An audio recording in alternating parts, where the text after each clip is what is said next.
Yes, in a sense, I'm going to pick up, let me just do my timer. I'm going to pick up where Serena left off, which is the genome sequence and how it's transformed everything that we do in drug discovery and development, and indeed clinical practice in cancer, certainly, and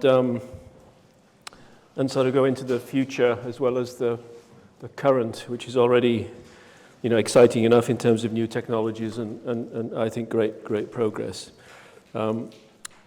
So these are my standard disclosures, and the ones that are in red are the ones that are closest to the examples that I'll show you in the talk.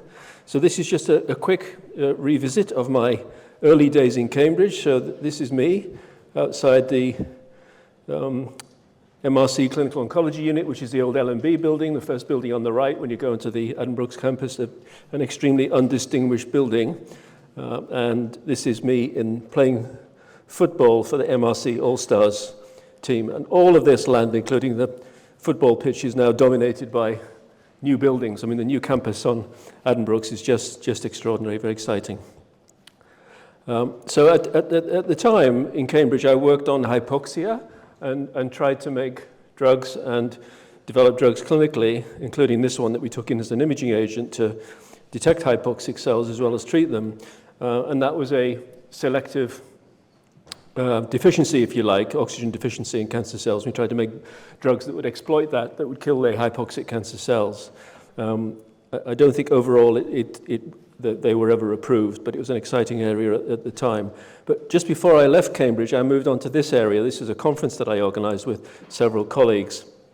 The first conference ever, actually, in cell signals and signal transduction as targets for therapy. And this is one of the first classes of drugs I worked on when I moved from Cambridge to Glasgow, which is my first move after 15 years here, which was to work on these thiophosphins, which are the first inhibitors of kinases, particularly EGFR receptor tyrosine kinase. And I discovered some new examples of that, which led to my being recruited by AstraZeneca, which I'll mention in a second. So happy days in Cambridge, good to be back. And this is my current link to Cambridge, as well as to a couple of biotech companies that I advise. This is the CIUK Children's Brain Tumor of Excellence, which I jointly direct with Richard Gilbertson, who's director of the Cancer Centre here in Cambridge, and we're trying to apply the technologies that I'll talk about today and apply them to the very, very difficult area of children's cancer, which the pharmaceutical industry generally, for cost reasons and cost-benefit reasons, is not able to tackle. But that's not for today.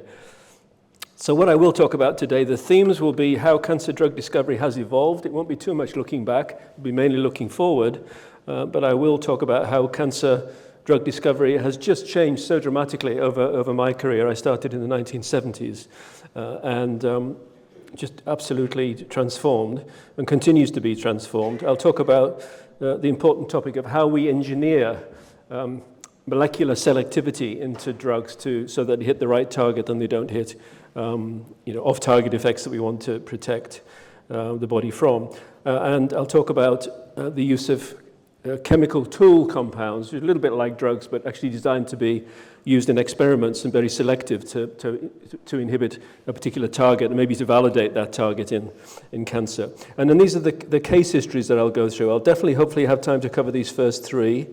Gefitinib, the EGFR inhibitor, Capivasertib, which we have just got approved in a joint team with AZ and Aztecs. This drug was approved in November, a state-of-the-art fragment-based approach, and this new drug that we've just taken into the clinic for ARID1A mutant ovarian cancer, which acts through the stress response pathway. And then these are two other quick examples that I'll show if there's time. So I don't know whether you can see this well enough, but I was asked to write a review for Cancer Research just latter part of last year, and it was looking at the different approaches that have been used over all the way from the 1940s up to now. And of course, what I've shown here in a very, very vivid way is when the genome sequence, as Serena said, was announced in 2000 and published in 2001, and the impact of that. So in the 1940s, a derivative of mustard gas, the war gas, was used for the first cytotoxic drug treatment of lymphoma, and dramatic responses were seen. And then fast forward to the 70s, we see the approval of cisplatin, another DNA damaging agent that was approved in the late 1970s for ovarian cancer. And then we see in the 1990s the approval of paclitaxel, which is a microtubule targeted agent, again for ovarian cancer. So even right up into the 70s and 80s, we're still seeing cytotoxic drugs that just kill rapidly dividing cells, no particular selectivity for a particular oncogene or tumor suppressor gene phenotype, just broad spectrum antiproliferative agents. It's in a way the equivalent of broad spectrum antibiotics. Then we see around 2000 the approval of imatinib, which inhibits the BCR-ABL translocation encoded kinase, and it didn't really benefit from the genome sequence, but it benefited from the knowledge that the BCR-ABL translocation, the bringing together of those two genes to activate the ABL kinase, was a target, and inhibitors for that were approved around 2000 there. I think this is where I'll come in again with my own career, because I led the biology of the discovery of a drug called Gefitinib, which I'll show you in a moment. And it was around in the 2000s where the genome sequence really impacted the use of Gefitinib and changed the way we now go ahead and oftentimes target a drug to a protein like a kinase, which is mutated in that cancer, is what Serena called the driver, and you want to inhibit the driver. So, but also the models changed as well over time. So you may be astonished to hear, and certainly all my students and recent clinical fellows are astonished to hear that from all the way up to the mid-1980s, the way that cancer drugs were largely discovered across the world were screening carried out by the National Cancer Institute in the US. Pharma companies were much less interested at that time in cancer. It wasn't seen as an attractive market for them to be busy with. And generally, they scoured the world for compounds from the soil, from organisms, from chemical laboratories, and screened them against mice which were carrying an injected L1210 or P388 leukemia. And if the mice survived longer than a certain time, that compound was taken forward and potentially taken all the way to the clinic. Not surprisingly, what continued to be found through that screening system was these broad-spectrum DNA-damaging, cell-killing agents, and often with good leukemic activity. The molecular basis for those screens was completely unknown, and so it was just really, can we kill cancer cells at doses that don't kill the mice? And then, there was a brief period from the 1980s to 2000 when it was realized that that wasn't going to generate anything novel and useful, just find more and more cytotoxic agents. And so the so-called NCI-60 screen was brought in, where a panel of human tumor cell lines grown in vitro was used as the screening basis. But again, compounds from around the world simply collected, thrown onto those cells in the hope that one would see activity due to the selective effects for whatever reason against the human cancers. That didn't really deliver anything other than a few more cytotoxics. Now, around 2000 to 2025, so 2 decades in and more, everything starts with the recombinant protein. Virtually everything starts. You have a library of compounds. You screen them against the, pointing here to, in a high throughput screen, against the target that you want to inhibit prospectively. And then all the discovery and development downstream of that is geared to making that drug optimized to hit the driver mutation, for example. And so that's the way most modern drug discovery is done, and a huge amount of this is now done in industry. So let me just tell you briefly the story of imatinib. So, as I said, the working draft of the genome sequence was published in 2000. Sorry, Gefitinib, not imatinib. The sequence was published in Nature and Science in 2001. It was on the cover of Time magazine, where the quote on the cover was, "A historic feat that changes medicine forever." That was said to be by many to be hype, and I think to some extent there was hype there. It certainly has changed cancer medicine forever because of the drugs that have now been developed. There's been less impact on other diseases. And so the thinking is, again for the general lay person here, is that Sabrina showed you examples of different types of mutations. So let's say you've got a mutation, let's just call it the purple mutation, and then you've developed a drug that works particularly on cells that are driven by the purple mutation. Similarly, if you have a different gene, it's a green gene, and you get the green medicine, you get the point, right? So you have an army of medicines in the cupboard, and depending on the gene that's gone wrong in your particular cancer, you would get the drug. That's the modern thinking. And I like this cartoon. I think we're not there yet, but this is the lady in the pharmacy walking in and saying, "Here's my genome sequence. Give me the drug for my genome sequence." We're not quite there yet, but patients are coming into our oncology clinics with their genome sequence having been done by one of the American companies and asking the doctor for the appropriate medicine. So just a little summary, because I lived through this. I led the biology team, as I said, that discovered Gefitinib. This is the drug. It's called Iressa. It's a pill. It's a once or twice a day oral pill. This is a chemical structure. It's an anilinoquinazoline, if there are any chemists in the audience. It binds in the ATP binding site of this is the EGFR crystal structure, and it was approved and when we started the project, we didn't know about the EGFR mutations. We thought EGFR, epidermal growth factor receptor tyrosine kinase, was overexpressed in, for example, lung and head and neck cancer, and because it's at high levels, we want to inhibit it.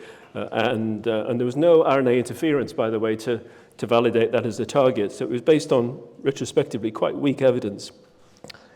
It was approved in 2003, but it was withdrawn in 2011. So the trials were initially done in non-selected patients. So it wasn't particularly the mutant patients that got the drug because the mutations were not known. So everybody with non-small cell lung cancer got the drug, and it was withdrawn when the post-marketing studies, so studies that were done after the drug was approved, failed to show the benefit, didn't reproduce the benefit.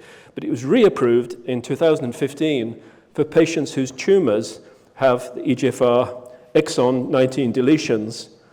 Now, these are the deletions up here on the protein structure, or exon 21 mutations, and those are down here near the activation loop. So both these mutations activate the kinase, make it more active, drive the cancer growth. And if you look at some Japanese studies which nicely show that if you carry the EGFR mutation, you get a nice benefit, survival benefit from the Gefitinib. If you don't have the mutation, you don't benefit.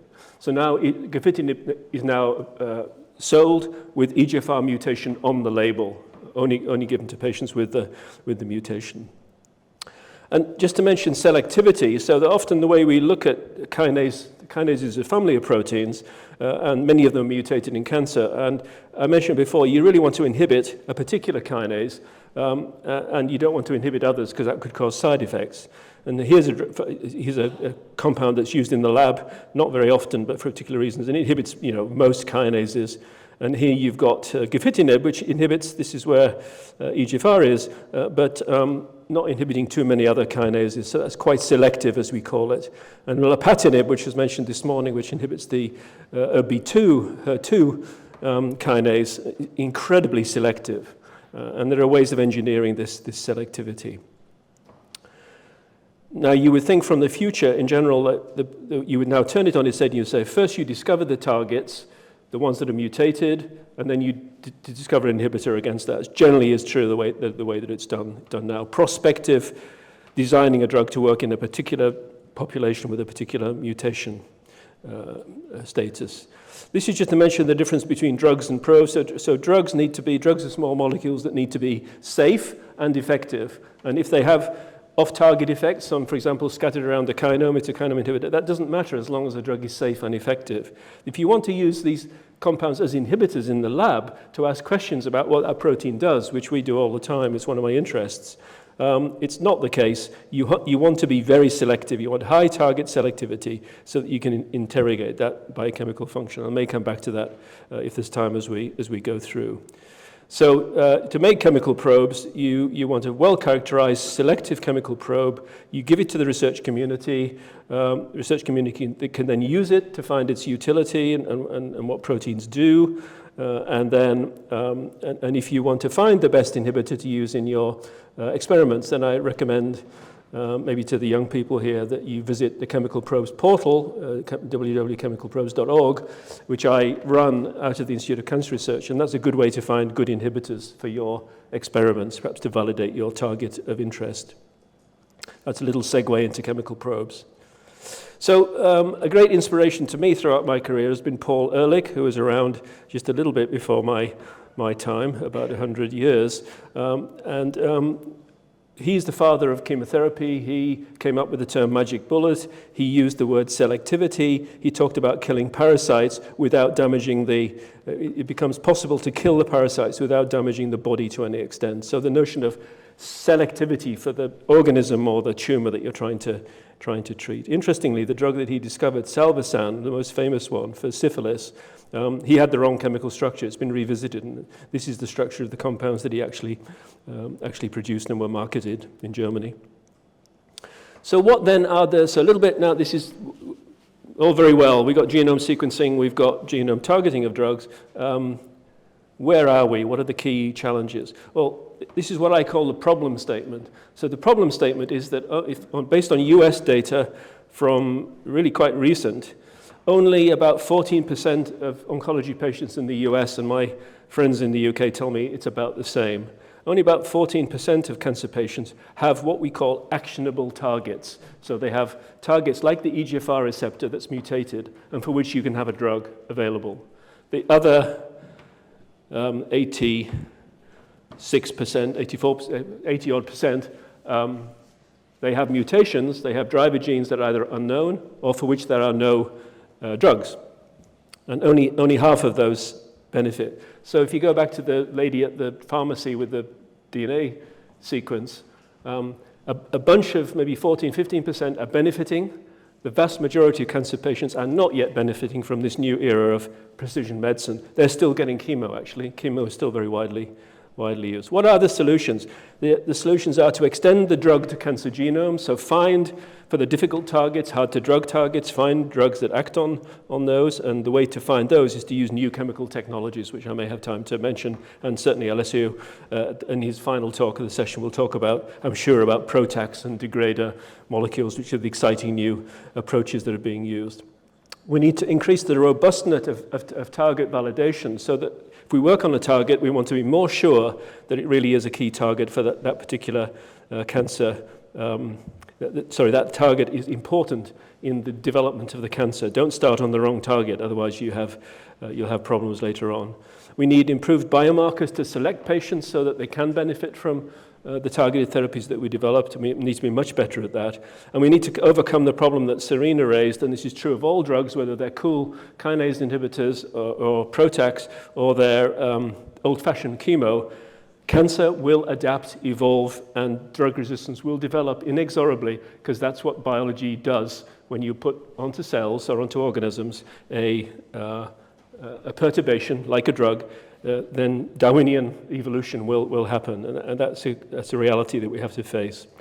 So overall, this is quite interesting data from a huge number of data collected from the pharmaceutical manufacturers of America, and quite recent data.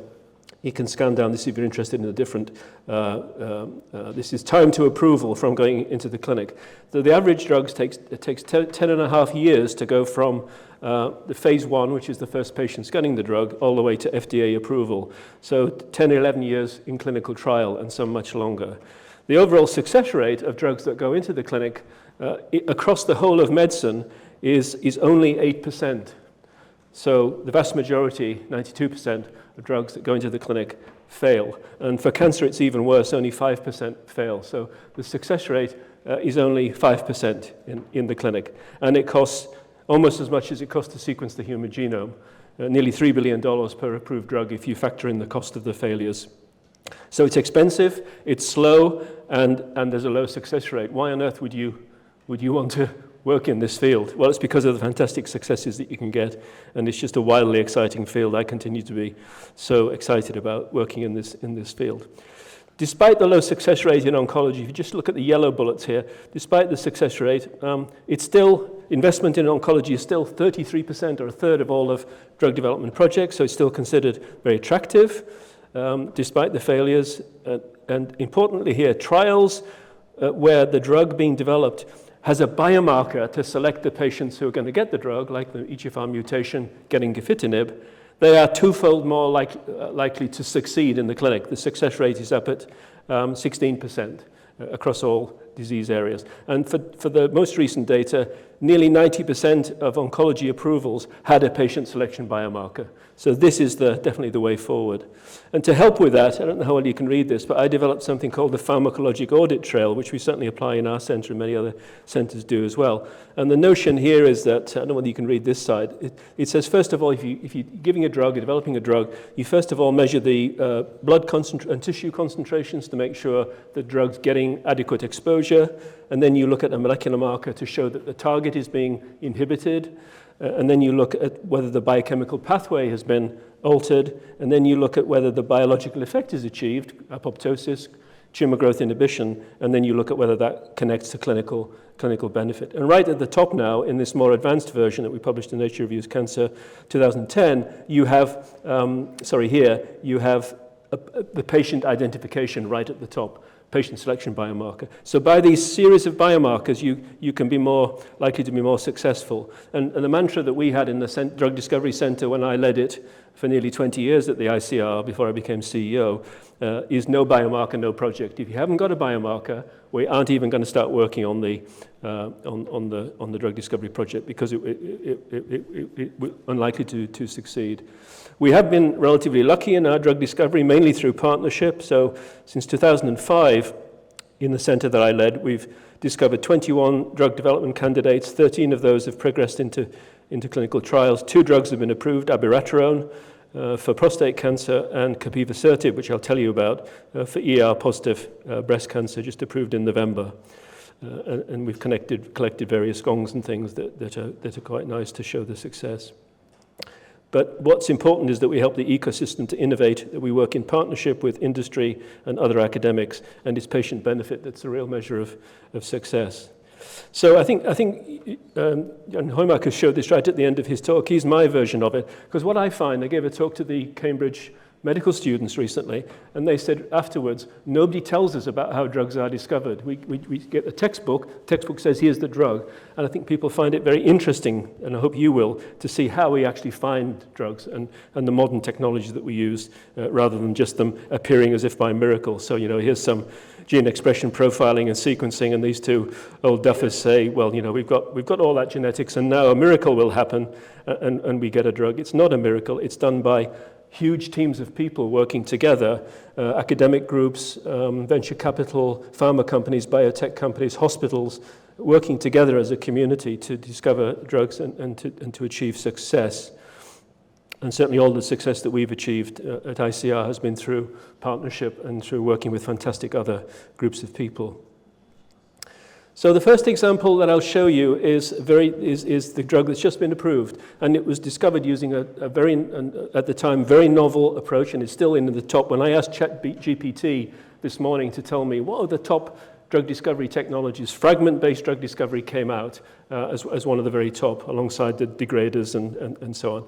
So I'm not going to read, I haven't got time to go through this in detail, but the PI3 kinase pathway, we tried to make PI3 kinase inhibitors. They turned out to be toxic because inhibition of insulin signaling and side effects were greater than the anti-tumor effects. So we went further down the pathway and targeted PKB. This is a pathway that has mutations all over it, and particularly in breast cancer. So we wanted to develop an inhibitor of PKB and to use it more cleverly than the PI3 kinase inhibitors. And AKT is itself mutated, so we thought those patients would be. So we thought patients with P10 mutations, that's the tumor suppressor loss, with mutations of PIK3CA, which Serena mentioned, the kinase that's activated, and also AKT itself, those would be the patients that probably would be most likely to benefit. And we were hugely enabled in this project by the discovery by David Barford in our institute of the crystal structure of AKT. And these are the papers, including this one that I was on, where David, for the first time, was able to crystallize, so produce crystals of the AKT protein, and then you could shoot that with X-rays, and then you could get the 3D structure. If you have the 3D structure, you can then design molecules that would bind into the, in our case, the ATP site, and you do that visually, visualizing the target, so you can see what you're aiming at, as it were. It's remarkable that in some cases you do it even without, doing it without a crystal structure seems these days to be so old-fashioned, and however, often the crystal structure can't be done, in which case you use AlphaFold, right? So maybe we'll come back to AlphaFold and the prediction of 3D structures, which will help drug discovery for which the crystal structures can't be done. So here you can just see it's the ATP binding site. It's between the so-called N-terminal and C-terminal domain of AKT. This is the P loop here that's very important in the kinase activity. So you're fitting your drug, or our drug, into the crystal structure of where ATP binds. So how do we do that? Well, we first of all produced a library of what we call small fragments. So this is fragment-based computer-aided drug design. A tiny little molecule here, much smaller than a drug. It's just 2 chemical rings, and it binds, and you add it to the cell, add it to the crystals, and then you get a structure of some of the compounds that bind in the hole. So it's like fitting a lock into a key in a way. And they're binding at what's called the hinge region here, and it's binding to this glue and this alanine by these 2 hydrogen bonding interactions. And you can see the overlay of that end of this. This is called 7-aza indole over ATP. So that's, that's a nice little fit into the ATP site, but it's nowhere near a drug. It's just a fragment binding into the ATP site of the protein molecule that we're trying to inhibit. So what we do, and of course we didn't only make this sequence of compounds we made at ICR, and we were collaborating with Aztecs, who are here in Cambridge, who are experts in fragment-based drug design technology. And we're taking the 7-aza indole, which is very weak as an inhibitor, and you can see it's fitting here. And then we make it a bit bigger, and we make it fit better into the 3D site, and we make it have more hydrogen bonding interactions, and the potency goes up, so much more potent. And then we're progressively fitting better into the 3-dimensional site. You can see now we're going across here from the hinge region, we're going across into this region here and up into the P loop. And now we're seeing 2 nanomolar potency compared to originally 100 micromolar. And we were able to achieve that in 2 years. So it's a little bit like, if you want to find an inhibitor, it's a little bit like fitting a car into a tailor-made garage. You probably start with the prototype car, which is much smaller than the garage that you're trying to fit into, and you wouldn't start with something that's scrunched into the site and therefore wouldn't bind very, very well. So we went from that potency in 2 years, and that's remarkable progress, and really far faster than you could possibly do with conventional approaches. And then AstraZeneca, then we realized that we needed the final push from AstraZeneca and then to help us develop the drug. So they put this final group on here, which is an alcohol side chain, and that was a drug called Capivasertib, which became FDA approved, and I'll show you how that was done. So I'm now going to take you through some of the experiments that we do on the way to starting with a prototype drug. So what I'm going to show you is using these 2 molecules that we made at ICR, which are very close to, structurally, if there's any chemistry, you can see, all of you can see, they're quite similar to the final drug. And we use these as prototype drugs en route to the drug itself. I'm going to show you the types of experiments that you do to get to the eventual drug molecule that you choose for clinical trials. So this is the next but one to Capivasertib, and you can see we're profiling it against a range of kinases, very activity against the 3 different forms of AKT, but we're also hitting a couple of others, P70S6 and Rho kinase, which is something you don't want to inhibit. But we're actually much more potent on AKT than we are on these other kinases, so we're quite pleased at this stage. And in fact, we get this selectivity by picking out this particular methionine 173, if there's any protein experts here, this particular residue, by targeting that, we can get selectivity for the other kinases. And these are some of the great people we worked with on the project at ICR. And there's all these other AGC kinases in the kinome as well, but none of these were hit, so we're only hitting that relatively small group. So on the kinome tree, like I showed you before, we just got a little splodge of red just around AKT and a couple of other related kinases. So the next thing we want to know in the pharmacologic audit trail is, okay, if you put sensible concentrations onto cells, do you inhibit the pathway? You're getting it into the crystal structure, but does it work in cells? And these are called Western blots, and it's a way of showing whether the kinase is working. So if you look here, for example, this is a protein substrate of AKT, GSK3 beta, and you can see that with increasing concentration, that band, the blobs are going down. That means you're inhibiting the AKT from phosphorylating, doing its job and phosphorylating the kinase. And that's true of other substrates here as well. And then you can also see a time dependence. So here you can see GSK3 beta, within half an hour it's knocked out and slowly comes back. So we know it's a drug we'll probably have to give once a day, but it's really doing what it's supposed to do. And by the way, these are the biomarkers that we took all the way through the animal testing and then into the clinical trial. So having a biomarker in the project allows you to rationally go forward, knowing that you're continually targeting the protein of interest. Without going into details here for the non-experts, cell cycle analysis showed that we're blocking the progression of cancer cells through the cell cycle, and apoptosis measurements show that we're also killing these cells. So we're blocking their cycling through the cell cycle, which is a good thing, they won't grow, and then we're also killing some of these cancer cells as well. And this is still with that next but one compound. And then the other thing that we do now is take them into animal testing, because a drug doesn't only have to be good against the kinase, let's say the kinase here of interest, it also has to distribute through the body, has to penetrate the tumor, it has to be not eliminated too quickly, otherwise you're taking 10 tablets a day, and it needs to be a sensible concentration that you use. With these two great people on the project, we were able to show nice high tissue, this is the tissue level, nice and high, actually higher than the plasma. We're also, again, doing Western blots to show, once again, GSK3 beta being decreased phosphorylation, so it's doing exactly the same. So these are mice with tumors, and now we're inhibiting the PKB in the tumor tissue. We can quantitate that, and then we can do anti-tumor testing and show that we get a nice concentration response in these two different tumors, a brain tumor and not a concentration response, a nice growth delay, inhibiting tumor growth in the xenograft at doses that the mice tolerate very well. So this is proof of concept that the class of compounds that we're working towards the drug are actually able to probably do the job that we want them to do. Now we're moving one step forward because we want to really optimize the drug to work, at least in mice, and then we hope that will translate to humans. So now you can see the difference here. It's in this region. We're just changing the chemical structure of this part for a particular reason compared to here. And now we're getting really good pharmacokinetics. So this is the blood levels and the tumor levels being good. We're still very selective. The kinome tree shows that we're still very selective. And we're now seeing really good anti-tumor activity by the oral route in clinically relevant tumor models. And at this point, we licensed the project because we realized that the opposition was catching up based on some of our publications. And so we thought we need to partner now with AstraZeneca so we can get this drug to the clinic. And they did the final step. First of all, they took our compound and confirmed its activity in 14 human tumor xenograft models, which were active in the pathway. And that was in 2005.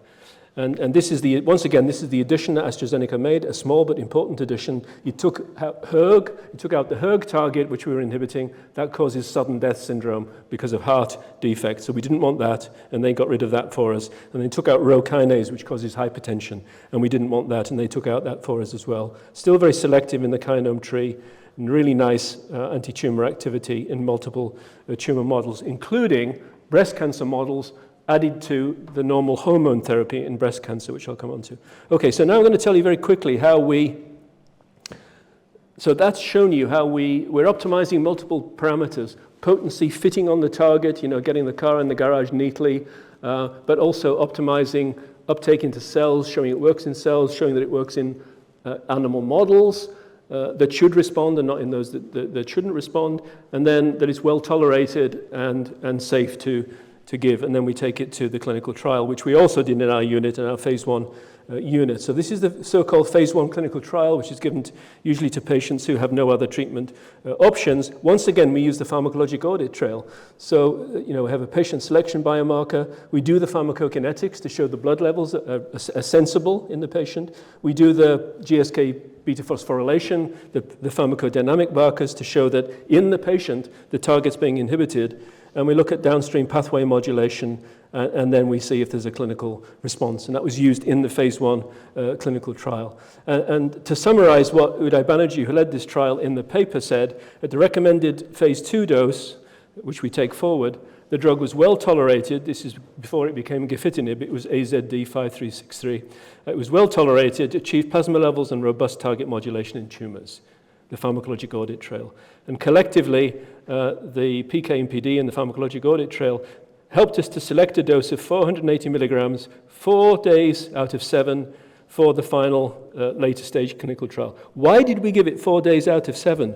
Well, I think this is a beautiful example, and I didn't do it, but it's a beautiful example of clinical pharmacology, because we didn't want to get the insulin signaling toxicity and diabetes induction, high glucose levels that we knew we would get if we used the drug in the same way as the PI3 kinase inhibitors. But what we found was if we only gave the drug 4 days a week, it was tolerated sufficiently, it didn't produce high glucose levels, it didn't inhibit that pathway and produce diabetes, but it did retain the anti-tumor activity. And that careful dosing, it sounds practical and simple, but it was modeled, of course, in preclinical models. And that's the way we got around the side effect that we had to miss. So here's the pharmacokinetics, here's the beautiful blood levels, getting to active doses, concentration versus peak levels, or AUC, I think, versus concentration, so nice and linear. And we are inhibiting GSK3 beta again. So the things that we measured in the lab are now being inhibited, in this case in the white blood cells, peripheral blood mononuclear cells of the patient. And then we go to tumor biopsies, and this doesn't show quite so well, but it does in the original. We're again measuring those same markers, but now we're doing it by what's called immunohistochemistry, staining the cells for whether the pathway is being inhibited. And consistently, the pathway was inhibited in the tumor tissue. And in fact, as summarized here, the pathway is inhibited in the tumor of the patients to the same degree as the tumors that were responding in our preclinical models. So therefore, that predicted the drug should be active. And then we're into whether we saw any efficacy. Well, Uday saw one patient who got what's called a RECIST partial response. And this lady had cervical cancer with a PI3 kinase mutation. So her pathway was activated, and she got a response in the phase 1 trial. And in the Japanese study, you can see this is very dramatic. This is a lady with endometrioid ovarian cancer with an AKT mutation, and the tumor's getting smaller. Once again here, and the tumor's getting smaller, and other not quite so obvious examples. So we're seeing tumor responses, as we would predict from the pharmacologic audit trail that I showed you. I'm going to miss out the phase 2, which is very important and done, particularly led by clinical colleagues at Cardiff and Manchester. And this is the result of the phase 3 randomized clinical trial with several hundred patients, I think about 700 patients. And this is a group of patients with ER-positive breast cancer, so their tumors have the ER endocrine receptor in their estrogen receptor in their cancer, and then they become resistant to a hormone therapy, and they go on to another hormone, which is called fulvestrant, which is a degrader of the ER. And then the question we ask is, if we add our drug on top of that, do they stay responding for longer? And this is the extension of survival that we see, or a time to recurrence. Actually, the survival data is still to come in, but we're clearly seeing this benefit in the patients. It's a doubling, actually, of progression-free survival. So women who get the drug with fulvestrant plus our drug will stay free of cancer progression for twice as long as the patients that had the conventional current treatment. And that's, we thought that was an astonishing result, and it was a champagne moment for us as well as the patients. And it's now being moved forward into earlier stage of therapy. So I've shown you there, going from a molecular target through to over a 20-plus year period, in all the way we design the drugs, using fragment-based technology, which is state-of-the-art technology still, and still being revived, and seeing the fantastic result of FDA approval. Of course, we're waiting for the European Medicines Agency and the MHRA, and then we'll wait in due course for NICE, no doubt, to do their arithmetic and decide it's appropriate for our patients. But meanwhile, Americans are benefiting from this drug, which is great. And that's a fantastic, there's an army of people that work on these projects at different times, and these are wonderful people I've worked with, so thanks to all of them. So now I'm going to take you into the second example. It's a shorter example. I'm showing you this because it's really state-of-the-art technology that we've used, as was the previous example. and is trying to drug what we call a transcription factor. So you've heard in previous talks about how important transcription factors are. I think Serena talked about that. I think Homak has talked about this as well. There are transcription factors. These control the expression of genes, the activity of genes, and some of these transcription factors are cancer-causing. But they're very hard to drug because they usually don't have pockets. They don't have the equivalent of that ATP pocket into which the drug could fit. They're less bumpy. They're a bit smoother, if you like. And one of these is called heat shock factor 1, which we decided that we really, based on work I'd done before, it's a stress pathway. And we think that if we inhibited this pathway, we would get a strong anti-tumor effect. So this is the pathway, and this is what we want to block, these cancer-causing genes through the transcription factor. But it turns out our drug, which does what we were aiming it to do, it turns out it is working through a second stress pathway called the integrated stress response pathway. Now, it's important for you to understand that when oncogenic pathways are switched on, so when cancer cells develop mutations that make them grow faster and make them aggressive cancers, at the same time, this puts a stress on the cell, whether it's a stress to make more protein, the stress to survive, with that very powerful on switch, which can be toxic to the cancer cell. And so the idea here is if you intervene with the stress pathways, which are activated by the cancer cell, to stop it dying as a result of having the on switch switched on, then that would give you either actually to block the stress pathway, or as we've succeeded in doing, hyperactivated the stress pathway, which again the cancer cell can no longer tolerate. Sorry, a little bit complicated, but let's just go through and see how we go. So both of these pathways are implicated in cancer. Why am I showing you these two pathways? Well, HSF1 is incredibly challenging to drug, so I don't know whether you can see here, but there's no cavity equivalent to that EGFR. And AlphaFold doesn't help us find a cavity. So we've really got a plastic surface protein here, a slippery surface. And the only way we thought we could drug this pathway was to screen in cells. That's called phenotypic screening. So this is the screen that we built. The red color is measuring a protein that's switched on by the HSF1. So the cells are having the protein switched on. And if we find a compound in the screening in cells, using imaging analysis, and we screen 250,000 compounds here to find the active compound here. So the decrease in the red color tells you that you've got an active protein, active drug, or a precursor of a drug. And this is what we found. We found these very potent, straight off the high throughput screen. So the high throughput screening, but against cells, but cells with the activated pathway. So it's not just random screening like I showed you earlier on with the P388 leukemia. It's looking for molecules that in cancer cells blocks the pathway, and then you figure out where it's acting later on, which is a challenge. We use these SCOV3 ovarian cancer cells for quite a lot in the development, and you'll see why that comes relevant later. So just in case there are any chemistry gurus in the audience, this is how we went from the precursor compound. We're doing all those things I showed you before in the EGFR project. We're now doing it to the HSF1 project, making the compounds better behaved in animals, and eventually avoiding efflux pumps and doing all of these things, going from compounds that couldn't be taken forward into ones that look a lot better in animal models, and eventually to the clinical candidate, where we saw tumor regressions from oral dosing. We had very low efflux pumps, a low predicted dose to human, which is good, and a clean safety profile. We also had an inactive control compound, which people can use if they want to use our drug in their experiments.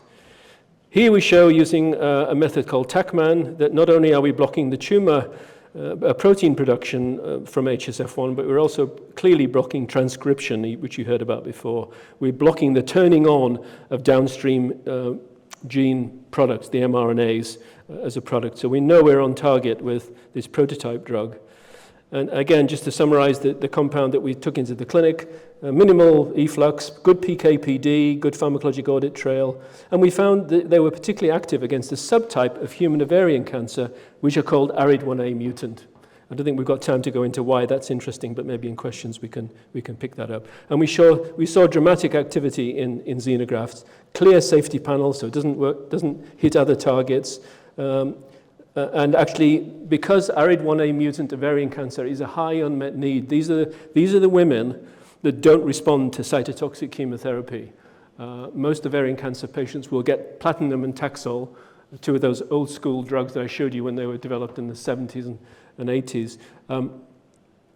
And many ovarian cancer women women with ovarian cancer will respond to the cytotoxic chemo, but the ARID1A mutant so-called clear cell ovarian do not respond.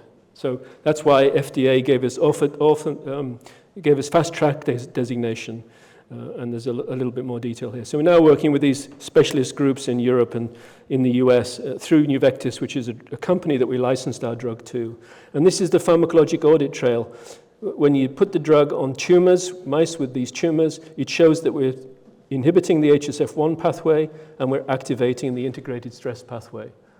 So that's the PD that shows that we're on target and on the pathway. And this is the dramatic results that we saw and nearly fell over when we got. Here's 3 tumors, which are all ARID1A mutant ovarian cancers, and you're seeing dramatic flatlining and regressions in response to our drug, a little bit less with this one. And the tumors that don't respond don't have the ARID1A mutation. We're still trying to understand why the ARID mutant cancers are more sensitive than those that are not mutant. But the reality is that they are much more. It's called synthetic lethality, which you don't have time to go into. And also endometrioid, which is another type of female cancer, probably derived from similar cells to the clear cell. And these endometrioid cancers with either ARID1A or ARID1B mutations are responding dramatically. And so this is really exciting to us. This is a second tumor type, ARID1A mutant, ovarian, clear cell, and endometrioid cancers.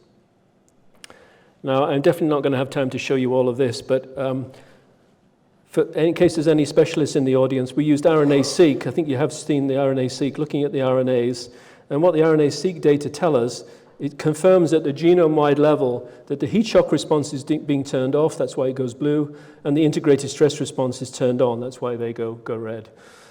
And then we use Western blotting again, which I showed you before, that shows that we are indeed activating the integrated stress response. These are 3 markers that shows that stress response is being hyperactivated by our drug compound. And again, if there are any specialists here, we're increasing the phosphorylation of E2F alpha, which is at this level here. And it turns out we can knock out GCN2, we can knock out all of these kinases that activate this pathway, and it's only GCN2 that blocks the activity of our compound. We can CRISPR out GCN2, and we completely lose the activity of our compound. So we know that the way the drug is working is through the activation of GCN2. That's what all this text here tells us, and Paul Clark has worked with me closely on this project. This is the type of sophisticated molecular analysis that you need to do, enabled by the genome sequence, and you have to do that because we started screening from cells rather than screening the actual protein target. You start in cells, then you need to find out where in the cell pathway the drug is working. We know it's working at the level of GCN2, but it doesn't bind to GCN2 directly. If there's any aficionados here, it's not a direct binder. So that's really a fast track through that project. That's taken us probably close to 20 years in the lab to get from the initial idea through the screen to showing activity in animal models, optimizing the compound with Keith Jones and his colleagues as the lead chemists on this, and these are some of the key people on the project. And now we're in the clinic in phase 1B, and the drug is being given. Phase 1A was successful. We can get good plasma concentrations. We can inhibit the pathway in blood cells in the patients, and tumor biopsies show that the gene expression signature for GCN2 and HSF1 are being modulated, so we're on track. Now we go into the phase 1B, where the drug is given at the dose that's been deemed to be appropriate and safe, and we're looking now for clinical activity in patients with ARID1A mutations. So this is enormously exciting, following on from the approval of the drug that we got just last year as well. And thanks for CIUK for support, and Nuvectis and these 2 organizations as well for their backing, and all these wonderful people on the project. So I'm going to skip the other 2 examples just so I can leave the full 10 minutes for discussion. So I hope at the beginning of the talk, I've explained to you how cancer drug discovery has evolved remarkably. how the models that we use are now totally different. All of it's been a consequence of the human genome sequencing. Now that we can identify cancer genes, we can design drugs against the proteins that those genes make, or synthetic lethal partners of the genes that are causing the cancer. I've talked a little bit about using high-quality chemical probes, which is an obsession of mine. And I've given you these 3 examples of Gefitinib, first of all, and how that nearly died as a drug, but was resurrected by the genome sequence and finding mutations in patients who responded with those mutations. Capivasertib, we are seeing responses in patients where the pathway is activated, particularly in patients where hormone therapy has failed those patients. They're being given a last-ditch second hormone approach, and then we add in Capivasertib, and that doubles the progression-free survival, and is now brought forward earlier in therapy. And then this incredibly interesting and exciting new approach of tackling transcription factors by phenotypic screening, revisiting cell screening in a way, but doing it in a more intelligent and genome-targeted way, because we're targeting a pathway, a specific cancer pathway, and not just survival or death of the cancer cell. And I would have shown you these 2 other examples, but I think I want to leave that for... Actually, I'll just show you I think I will be in time. So I'm not going to tell you the whole, there's one slide on each of these 2 drugs, and these are also in the clinic at the moment. They've come from projects that we led at the ICR. This is a drug which is an inhibitor of the so-called FLT3 kinase and also the Aurora kinase. So Aurora kinase is a mitotic kinase. It's involved in cancer cells dividing. And FLT3 is in acute myeloid leukemia, which is a very nasty leukemia. FLT3, many patients have their FLT3 is the kinase that drives their leukemia. And we were developing Aurora inhibitors, and we found a particular group that, as well as inhibiting Aurora and affecting mitosis, they also inhibited FLT3. And so that's a dual active. So you're inhibiting FLT3 and you're also inhibiting Aurora on the kinome tree. And what we're seeing here is in patients that become resistant to, so it's a dual approach. And the reason why dual approaches is important is it's a way of overcoming the evolution and resistance, because you're hitting 2 targets at the same time. And what we're seeing in the early studies at the Marsden is patients who have become resistant to FLT3 inhibitors in the clinic are responding to our FLT3 Aurora inhibitor. So we want to see the later stage studies of that. So that was exciting. And this is another dual active compound. This is an inhibitor of a cell cycle kinase called CDK2, which controls the cell cycle, but also inhibits another kinase called CDK9, which controls transcription. So we're hitting both transcription, and in neuroblastoma, blocking, which is a childhood cancer, we're blocking the production of an oncogene, a protein called NMYC. And NMYC amplification is what drives these cancers. We use our inhibitor, the CDK9 switches off the NMYC, and then the CDK2 kills the cell in combination with CDK9 inhibition. So that's another dually acting compound. That's in the clinic for children with neuroblastoma. One of the first, it would be one. I think it would be the first targeted therapy if it was approved. Kids just get cytotoxic chemotherapy, as the last presentation showed. Okay. So what about predictions for the future from here? Well, I was asked to do this, and I think Ashok referred to how difficult it is to predict 20 years in the future. So I'm going to predict 1 year into the future, because I was asked to do that by the American Association for Cancer Research in a blog that they wrote. I did an interview, and I said these 4 things are potentially going to transform, even in this year, are going to transform how cancer drug discovery is done. But I think what you can say is these examples will continue to be developed and will impact over the next 20 years. But I think these are the exciting new areas, and you hear about one of them from in the last presentation by Alessio. The first thing is that the use of artificial intelligence is beginning to be used throughout the drug discovery pipeline. AlphaFold to find protein structure and to help design inhibitors, AI to help the chemist to make the right compounds quicker and to get much quicker through that pathway that I showed you to get to the final drug, maybe in half the time, with making a third of the compounds. I've seen figures of that type mentioned. So AI will become all important, But what's crucial is the rate-limiting step for the discovery of cancer drugs is the clinical trials, that 10 years or so of clinical trials with a 95% failure rate. And we really need a way to find AI methodology or other methodologies that would shorten and improve the clinical trial pathway, and then we'd be able to get these drugs out quicker to our cancer patients. Applying new chemistry tools, let me just tell you the sorts of things we're looking at now. I've talked about fragment-based design. That's still one of the top, at least GPT says it's still one of the top new approaches, and I think they're right. Secondly, covalent inhibitors, compounds that bind reactive covalently, sticking on to the target and not coming off, and giving you greater activity against the target, covalent inhibitors. Degraders, these are compounds that can bind quite weakly, even to a rather plastic surface. If they can just get a little hitch onto the surface, as Alessio will tell you, you can then turn that into connect it to the garbage disposal system and degrade the target, even if you're not inhibiting it. And you wipe the target out from the cancer cell. So that's exciting. I think we'll see greater use of chemical probes, which I've said I'm obsessed with, and I try and help the community to use those. And my prediction is that probably this year we will see potentially the first approval by FDA or maybe other regulators of the first targeted protein degraders.